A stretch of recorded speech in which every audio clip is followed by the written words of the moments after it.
মিরপুরের এই মাঠেই 2014 সালে সাকিব আল হাসানের স্ত্রীকে উত্ত্যক্ত করে বনানীর এক এমপির ছেলে।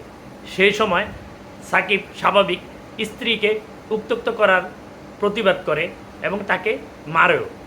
সেটা নিয়ে আমাদের দেশের অনেক মানুষ খুব সাকিবের সমালোচনা করছিল। বিসিবির অনেক কর্তারাও সেখানে সমালোচনা করছিল।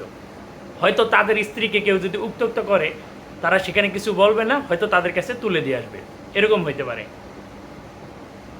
সেই মিরপুরে আবার আমরা দেখলাম শুধু মাহমুদুল্লাহ রিয়াদকে দেখলাম মোহামেডান ম্যাচে, আবহানী মোহামেডান ম্যাচে দর্শক ভুয়া বলায় তাকে গ্যালারিতে উঠে মারতে গেল।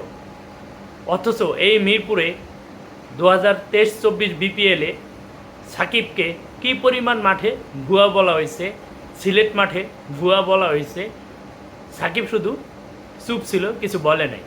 চট্টগ্রাম মাঠে শুধু ব্যাট দিয়ে একটু হয়তো বলার ভাষাটা এত বেশি ছিল যার কারণে সে শুধু ব্যাট দিয়ে কিছু একটা দেখাইছে। তো সাকিবকে এরকম আকার ইঙ্গিতে অনেকবার উত্ত্যক্ত করা হয়েছে, তার গেঞ্জি ধরে টানা হয়েছে, তাকে উদ্দেশ্য প্রণোদিতভাবে মাঠে হেনস্থা করার জন্য কানাডার মাঠে এক প্রবাসী গেছে যে সাকিবকে বাজেভাবে উত্ত্যক্ত করা যায়। সাকিব সেখানে শুধু তাকে বলছে, আমি দেশের জন্য কিছু করিনি, আপনি দেশের জন্য কি করছেন। এটা বলাতেও তাকে নিয়ে অনেক সমালোচনা। সেজন্য অনেকে বলে যে সে সুরেশ্বরের দোষর থেকে সে একথা বলছে। সে তো চুপ ছিল, সেখানে তাকে খেপানোর জন্যই দর্শক গেছে এবং দর্শককে শুধু বলছে যে আপনি কি করছেন, এর বেশি কিছুই বলেনি।